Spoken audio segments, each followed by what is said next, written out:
So hey guys, I am mister আইব and welcome to my channel. So আমরা এই ভিডিওটিতে দেখতে চলেছি বাংলা টলিউড মুভি ইন্ডাস্ট্রিজের সবথেকে বড় অভিনেতা জিৎ, তার জীবনের বেশ কিছু ইমোশনাল এবং হার্ট টাচিং ডায়লগ সম্পর্কে। সত্যি কথা বলো তো, তুমি জানতে না যে আমি তোমাকে পছন্দ করি? তুমি যদি আমাকে ভুলেও যাও, আমি যেন তোমায় মনে করিয়ে দিই। আর আজ তুমি আমাকে ছেড়ে দিতে বলছো।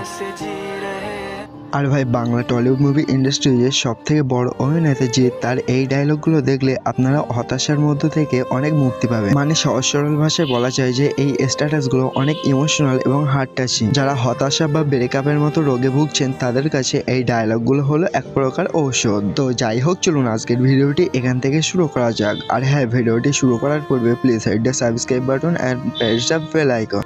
সো এই পর্বের নাম্বার 1-এ রয়েছে 100% লাভ, এই মুভির একটা চমৎকার হৃদয় আবৃত্তিকর ডায়লগ।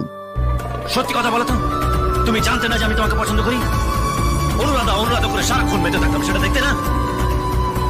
দিন রাত তোমার পেছনে ঘুরে বেড়াতাম, কোনোদিন দেখোনি?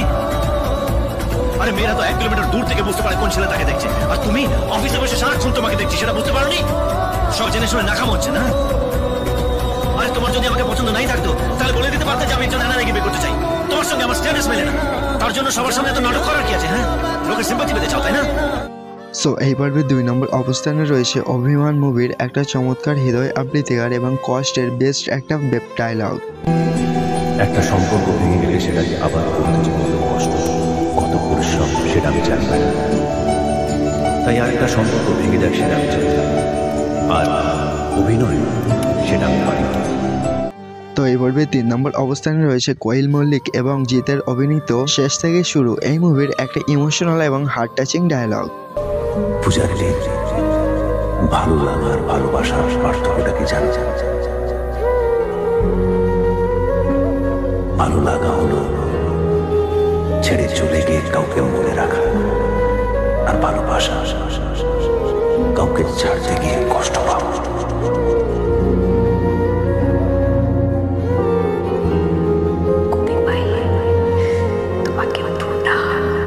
তো এই পর্বের 4 নম্বর অবস্থানে রয়েছে সবার প্রিয় মুভি বস 2, এই মুভির একটা ইমোশনাল এবং হার্ট টাচিং ডায়লগ। আর এটি কোনো লভ বা হার্ট টাচিং ডায়লগ নাই, এটি হলো একটি ইমোশনাল ডায়লগ। লাখ লাখ মানুষের ভিড়ের মধ্যে দাঁড়িয়ে দোষ ধরতে সবাই পারে, কিন্তু উল্টো দিকে দাঁড়িয়ে সত্যের জন্য লড়াই করতে সবাই পারে না। এই দুনিয়া এমন একটা জায়গা যেখানে 1 ইঞ্চির জায়গা কেউ ছেড়ে দেয় না। এখানে নিজের পায়ের তলা মাটি নিজেকেই শক্ত করতে হয়, নিজের স্বপ্ন নিজেকেই পূরণ করতে হয়। আর মনে রাখবেন, স্বপ্ন পূরণ করাটা লক্ষ্য নয়, লক্ষ্য পূরণ করাটা স্বপ্ন হওয়া উচিত। তো এই পর্বের 5 নম্বর অবস্থানে রয়েছে 100% লাভ, এই মুভিরই আরও একটা চমৎকার ডায়লগ। আর আমরা টোটালি 100% লাভ এই মুভির 3টে ডায়লগ এই ভিডিওটিতে অ্যাড করেছি, কেননা 100% লাভ এই মুভির জায়গায় জায়গায় ভরপুর রয়েছে ইমোশনাল এবং হার্ট টাচিং ডায়লগ।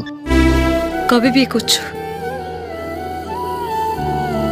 করবো না, কারণ তোমার মতন আর কাউকে ভালোবাসতে পারবো না।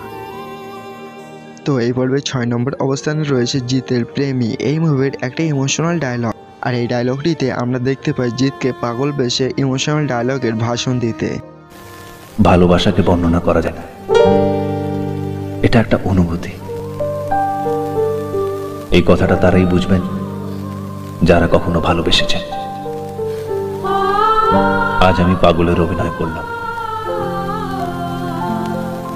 এরকমই এক পাগলকে আমি দেখেছিলাম, তার চোখে ছিল সত্যিকারের ভালোবাসা এবং ভালোবাসা না পাওয়ার যন্ত্রণা। তো এই পর্বে 7 নম্বর অবস্থানে রয়েছে জিৎ ও শ্রাবন্তীর অভিনীত দিওয়ানা, এই সিনেমার একটা চমৎকার এবং হার্ট টাচিং লাভ স্ট্যাটাস। আর ভালোবাসায় ছ্যাঁকা খাওয়ার পর প্রেমিক প্রেমিকারা এমনই ইমোশনাল ডায়লগ শুনতে অনেক পছন্দ করে। তুমি যদি আমাকে ভুলেও যাও, আমি যেন তোমায় মনে করিয়ে দিই। আর আজ তুমি আমাকে ছেড়ে দিতে বলছো। আমি পারবো না সত্যি, আমি মরে যাবো, কিন্তু তোমাকে ছেড়ে থাকতে পারবো না সত্যি।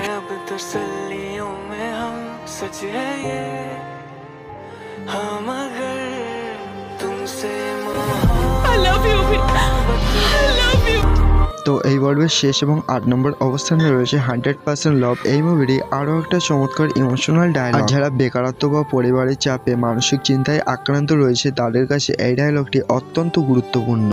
ও মাস্টারমশাই, আমার 100 টাকা লাগবে, অ্যাপ্লিকেশন ফর্ম কিনতে হবে। আমার কাছে নেই। টপ দিচ্ছ কেন? ঠিক আছে, দেবো না। কেন? নিজের পয়সাটা জানিয়ে কেনার ক্ষমতা নেই, তার আবার বড় বড় কথা। ছেলেরা বড় হলে বুড়ো বাবা মাকে সেবা করে। আরে তোমার বয়সী ছেলেরা পড়াশোনা শেষ করে চাকরিতে ঢুকে বউ বাচ্চা নিয়ে ঘর সংসার করছে, আর তুমি এখনো বাবার কাঁধে বসে অন্ন ধ্বংস করছো। অপরাধ।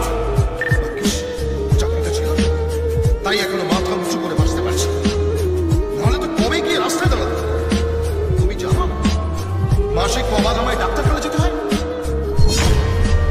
চোখে ছানি পড়েছে, হাঁটুর ব্যথায় বেশি তো দাঁড়িয়ে থাকতে পারে, সুগার 400 ছাড়িয়ে গেছে।